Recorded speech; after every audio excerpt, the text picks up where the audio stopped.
નમસ્તે બાળકો, આજનો આપણો વિષય છે સામાન્ય જ્ઞાન. સામાન્ય જ્ઞાનમાં પાઠ 1 થી 5 આપણે ભણ્યા. હવે પાઠ 6.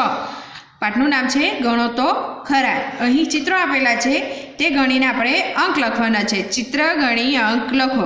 તો ચાલો આપણે ગણીએ. પહેલું શેનું ચિત્ર છે? પાન. તો પાનને આપણે ગણીએ 1 2 3. કેટલા પાન છે? 3. તો ચોરસમાં આપણે લખવાનું 3. ત્યારબાદ બોલ છે, તો તેને આપણે ગણીએ 1 2 3 4 5 6 7 8. કેટલા થયા? 8. તો આપણે કેટલા લખવાના? 8.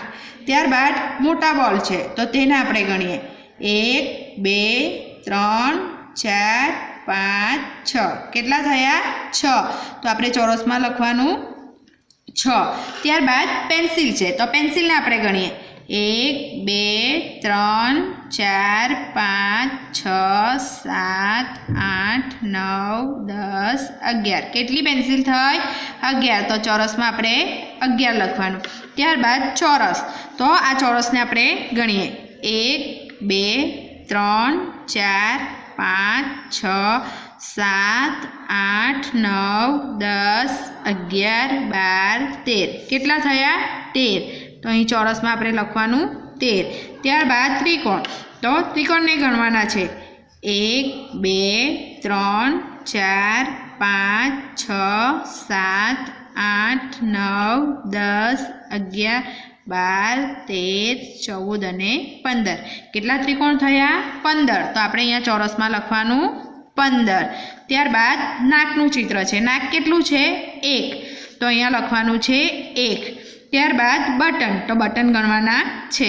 તો ચાલો ગણીએ આપણે સાથે સાથે 1 2 3 4 5 6 7 8 9 10 11 12 13 14 15 16 17 18. કેટલા બટન થયા? 18. તો આપણે લખવાનું 18. ત્યારબાદ કેરા, તો કેરાને ગણીએ 1 2 3 4 5 6 7 8 9. કેટલા કેરા થયા? 9. તો અહીં લખવાનું 9. ત્યારબાદ ચોકલેટ, તો ચોકલેટને આપણે ગણીએ 1 2 3 4 5 6 7 8 9 અને 10. કેટલી ચોકલેટ થઈ? 10. તો ચોરસમાં આપણે 10 લખવાનું. ત્યારબાદ સીટી, વિસલ છે, તો તેને ગણીએ. કેટલી વિસલ છે? 1 2 3 4. કેટલી વિસલ થઈ? 4. તો અહીં લખવાનું 4. ત્યારબાદ આંગળી, હાથની આંગળી આપણે ગણવાની છે. અહીં અંગૂઠો વારેલો છે, એટલે આપણે આંગળી ગણવાની છે 1 2 3 અને 4. કેટલી આંગળી થઈ? 4. તો લખવાનું 4. ત્યારબાદ આંખ, કેટલી આંખ છે? 1 2. કેટલી આંખ છે? 2. તો અહીં લખવાનું 2. ત્યારબાદ ચમચી 1 2 3 4 5 6 7 8 9 10 11 12 13. કેટલી ચમચી થઈ? 13. તો અહીં ચોરસમાં લખવાનું 13. ત્યારબાદ એકમ કસોટી, આપેલી સંખ્યાઓ ક્રમમાં હોય તો ચોરસમાં ખરું કરો અને ક્રમમાં ન હોય તો ચોરસમાં ખોટું કરો. અહીં સંખ્યા આપેલી છે, આ સંખ્યામાં જે સંખ્યા ક્રમમાં હોય તે ચોરસમાં આપણે ખરું કરવાનું છે અને ક્રમમાં ના હોય ત્યાં ખોટું કરવાનું છે.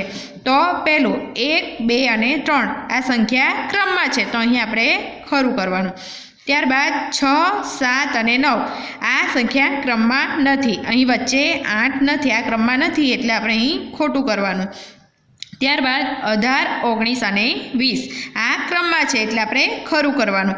ત્યારબાદ 2 6 અને 7 આ સંખ્યા ક્રમમાં નથી, એટલે આપણે ખોટું કરવાનું. ત્યારબાદ 10 11 12 આ સંખ્યા ક્રમમાં છે, એટલે આપણે ખરું કરવાનું. 10 9 અને 3 આ સંખ્યા ક્રમમાં નથી, એટલે આપણે ખોટું કરવાનું. ત્યારબાદ 8 9 અને 10 આ સંખ્યા ક્રમમાં છે, તો આપણે ખરું કરવાનું. 5 6 અને 9 આ સંખ્યા ક્રમમાં નથી, તો ખોટું કરવાનું. ત્યારબાદ 13 14 અને 16 આ સંખ્યા પણ ક્રમમાં નથી, અહીં 15 આવે એ 15 નથી, એટલે 13 14 અને 16 ક્રમમાં નથી, એટલે ખોટું કરવાનું. ત્યારબાદ 17, 18 અને 19 આ સંખ્યા ક્રમમાં છે એટલે આપણે ખરું કરવાનું. 7, 8 અને 9 7, 8 અને 9 એ પણ ક્રમમાં છે એટલે આપણે ખરું કરવાનું. 11, 12 અને 14 આ સંખ્યા ક્રમમાં નથી એટલે આપણે ખોટું કરવાનું. તો બાળકો આ પાઠ 6 આ ચિત્ર આપેલા છે તે ગણીને તમારે લખવાના છે અને આ એકમ કસોટી પણ કરવાની છે.